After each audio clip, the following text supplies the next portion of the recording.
Glenn, I don't recall what time of day it was where my article went live, but I remember it was Saturday, and within 30 minutes of being published, I had already been called a Nazi, a white supremacist, a stupid effing liar. In fact, a longtime friend, one of my college roommates actually, even texted me and said that he was embarrassed for me and that it was really sad that I had gone from a writer with so much promise to a misguided MAGA apologist. I vividly recall reading that text message. As I did, I wanted to crumble. I wanted to evaporate. I wanted to go back in time and never have started work on this book in the first place. I remember specifically thinking, this is supposed to be a book about a scrappy tech company filled with colorful characters. This was supposed to be a book that had nothing to do with politics. What had I gotten myself into? And more importantly, what's the point? Why was I going out of my way to try to set a record straight for a multimillionaire whose political views I often disagreed with and who had supported a presidential candidate that I found repugnant? Why hadn't I just picked another fun-loving, beloved topic like Sega and Nintendo, my last book? That would make everybody happy and nostalgic to read. And I would earn applause from everyone and the press and the pride from my friends. For several minutes, I sat there feeling sorry for myself, continuing to wonder again and again, what was the point? What was the point of continuing to push my deadline to try to dig deeper into what really had happened? And then for all my extra works, met with little more than ire. Seriously, what was the point? And then, aided by a refreshing cup of coffee, the answer became overwhelmingly obvious. Because that's what journalism is. You follow the story wherever it takes you, and never, however tempting it may be, the other way around. You follow leads, you examine evidence, you continue to dig deeper and deeper until you get to it. You get to the truth, not for the praise you think you deserve, not to try to be everybody's best friend, but because however fast or partisan or cynical the world has gotten, the truth still matters. It still matters so much. So much that from that moment forward, I knew chasing the truth was more important than whatever it might cost me and my career, especially because I could afford it, both literally due to the success of my first book and figuratively due to my having front row seats to see what Lucky Palmer had gone through, going from a beloved high-tech wonderkin to Silicon Valley's biggest pariah. And my knowing, no matter how bad things might end up for me, they'd never be worse than what he had already gone through. This is from a private letter that I received from Blake Harris.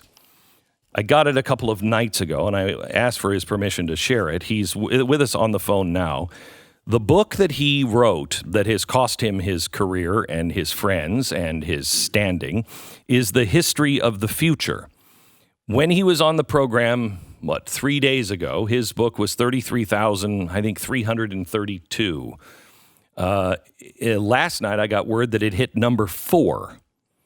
The only exposure that he had had up until this program was this program. No one wanted to support him because of the truth of this book. Half of it is about the miracle of the free market and inventors and how one kid in a trailer can change the world. Then it takes a political turn, and not by his choice. Welcome to the program, Blake Harris. Thank you so much for having me on. And I texted your producer the other day and also wrote in that email that my job is literally to come up with words, but I am still sort of speechless. Before we get into it, I really just want to thank you again so much and your listeners and your viewers. To go from my book being ranked 33,000 to number 3, it even surpassed number 4. What's number 3? We're going to get it to number 1. Blake, you're going to have a number 1 bestseller. It's obvious. It's life-changing. And beyond it being the greatest feeling in the world, a close second is just the dozens of letters that I've received from your listeners over the past few days, just saying thank you. I mean, like to the point that I made in that email. No one was saying thank you, and that's not why I do it. But it's certainly nice to hear. Yeah, I know. And to hear it from people who probably have pretty different views than me. That's wonderful, because the point, it's irrelevant. It's not about left and right. It's about right and wrong, I tell you, Blake, the media gets much of America wrong. And the left and the right get much of America wrong. We're not as focused on winning as we are living truth and letting the chips fall where they may. We are very interested in everybody being free and being able to express who they want to what they want to express, and very much into. I've at the height of my Fox days and for years after, one of my key people on the daily line of production was a San Francisco progressive that voted absolutely every time the complete opposite of me. And we're good friends. I appreciated her counsel. I asked for her counsel. I mean, it was an important thing to work and have many different views around me. Otherwise, you just get trapped in an echo chamber. And I think people are sick of my way or the highway. Well, that's what makes these conversations even more important and timely, is that at the end of the day, Palmer Luckey is just a proxy for what is going on with big tech.